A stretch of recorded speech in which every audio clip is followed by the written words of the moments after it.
दोस्तों, पहले भाग में आपने सुना कैसे एक बूढ़ा राजा अपने दरबार में न्याय मांगने आई लड़की को पसंद किया और जबरन शादी भी कर लिया। लेकिन लड़की को बूढ़ा राजा पसंद नहीं था। वह महल में घुट घुट कर जी रही थी। तभी उसकी मुलाकात महल के एक सैनिक से हो जाती है, जिसका नाम वीरेंद्र था, जो महल के बगीचे की रखवाली करता था। आंखों से लेकर धीरे धीरे दिल में उतर गया। रानी ने कहा, अगर हमें साथ जीना है तो राजा को हटाना ही होगा। दोनों राजा के खिलाफ षड्यंत्र रचने लगे।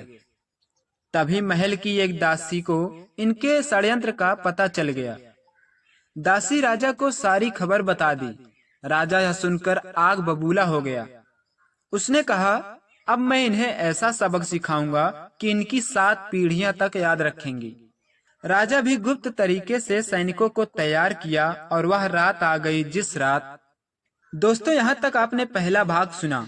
इसके आगे का भाग सुनने से पहले अगर आपने अभी तक इसका पहला भाग नहीं सुना तो चैनल या डिस्क्रिप्शन में दिए गए लिंक पर जाकर सुन सकते हैं।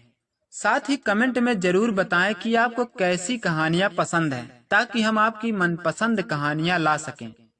चलिए सुनते हैं जवान रानी और बूढ़ा राजा की कहानी का दूसरा भाग। रूपमती और वीरेंद्र ने राजा की हत्या की योजना बनाई थी। रातें गहरी और चुप थी। रूपमती और वीरेंद्र अब किसी भी हद तक जाने को तैयार थे। उनकी योजना में सूरवीर की हिम्मत और रानी की चालाकी दोनों मिली हुई थी, पर वह योजना जानबूझकर सूक्ष्म और व्यक्तिगत रखी गई थी, ताकि महल के बाहरी लोगों को जरा भी भनक न लगे। रूपमती ने राजा की आदतों को महीनों तक गुप्त रूप से नोट किया था। कौन सी रात वह अकेले कमरे में रहता, किस समय महल में दीपक कम किए जाते, किस समय भयानक घंटी पर सारे दरबार के सदस्य इकट्ठे होते। वीरेंद्र ने पहरे और गेट की फांकें समझ ली थी। उसने अपने साथियों के बीच धीरे धीरे भरोसा बना लिया था। कुछ भर्तियों की तरह दिखने वाले जवान, जिन्हें वह रात में एक काम पर बुला लेता था। उनकी योजना 3 कड़ी में थी। पहले रात को राजा के चारों ओर के विश्वासियों और दरबारियों को भ्रमित करना, छोटे छोटे झगड़े और ध्यान खींचने वाले दृश्य पैदा कर देना, ताकि महल के प्रमुख पहरेदार व्यस्त रहें। दूसरा, उसी रात राजा को जाल में फंसाने के लिए एक ऐसी परिस्थिति बनाना जिसमें वह खुद आसानी से फंस जाए। तीसरा, जब महल में अंधेरा बिखर चुका हो, वीरेंद्र और उसके भरोसेमंद कुछ साथी राजा के रूप में दाखिल हो जाएं, ताकि राजा को आनन फानन में बचाया ना जा सके।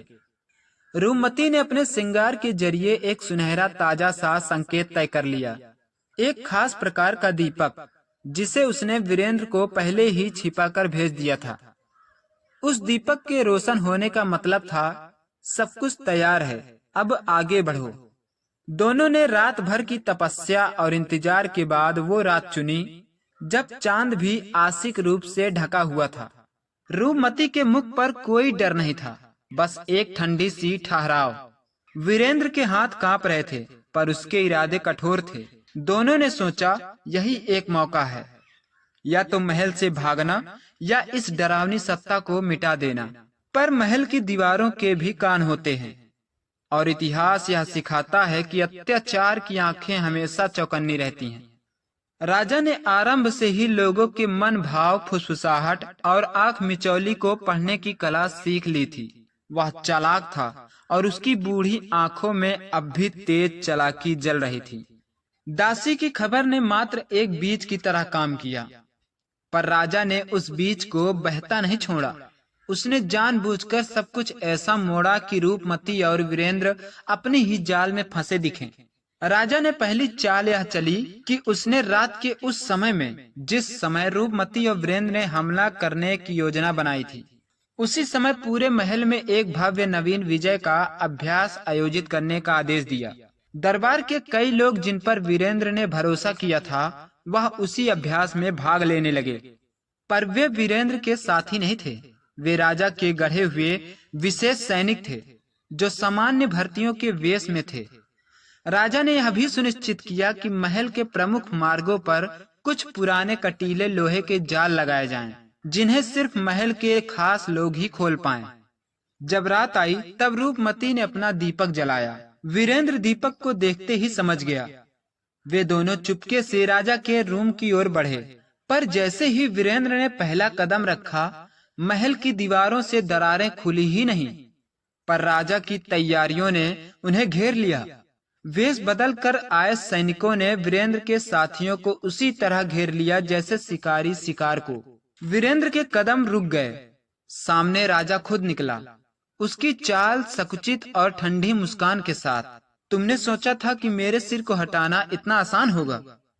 राजा की आवाज धीमी थी, पर उसमें वह उग्र आग थी जो सैकड़ों वर्षों से कहीं दबकर बैठी थी। महल की गूंजती आवाजों के बीच राजा ने हाथ उठाया। सैनिकों ने वीरेंद्र के सभी साथियों को पकड़कर लोहे की जंजीरों में जकड़ दिया और उन्हें अंधेरी काल कोठरी में फेंक दिया। फिर राजा ने इशारा किया, वीरेंद्र को अलग ले जाओ। वीरेंद्र को लोहे की सलाखों वाले एक सकरे कक्ष में डाल दिया गया। उसके हाथ बंधे थे और तलवार उसके सामने होते हुए भी वह बेबस था। उसकी आंखों में बस एक ही ज्वाला जल रही थी, रूपमती को बचाने की। राजा ने ठंडी हंसी के साथ कहा, वीरेंद्र, तुमने सोचा था कि तुम इस बूढ़े राजा को मात दे दोगे। शायद तुम भूल गए कि मैं केवल तलवार से नहीं, दिमाग से भी जीतता हूँ। इतना कहकर उसने सैनिकों को आदेश दिया, रानी को भी लाओ। रूपमती को भी पकड़कर उसी काल कोठरी में लाया गया। पर राजा ने एक और शातिर चाल चली। उसे वीरेंद्र के सामने उसी जेल में एक अलग लोहे के पिंजरे में डाल दिया गया। अब दोनों एक दूसरे को देख सकते थे, पर छू भी नहीं सकते थे। राजा ने दोनों को घूर कर कहा, अब तो सब खत्म हो गया, क्यों ना तुम्हें एक दूसरे के सामने ही तड़पने के लिए छोड़ दूं। रानी, अब तुम इस वीर सैनिक को रोज अपनी आंखों के सामने पिघलते हुए देखोगी, और वीरेंद्र, तुम देखोगे कि जिसे बचाने के लिए तुमने बगावत की, वह तुम्हारी बाहों में नहीं बल्कि मेरी कैद में है। वीरेंद्र की आंखों में खून उतर आया। उसने जंजीरों को तोड़ने की पूरी कोशिश की, पर जितना जोर लगाता उतना ही लहू बहने लगता। रूपमती ने रोते हुए कहा, नहीं महाराज, हमें मार डालो, पर हमें इस तरह मत तड़पाओ।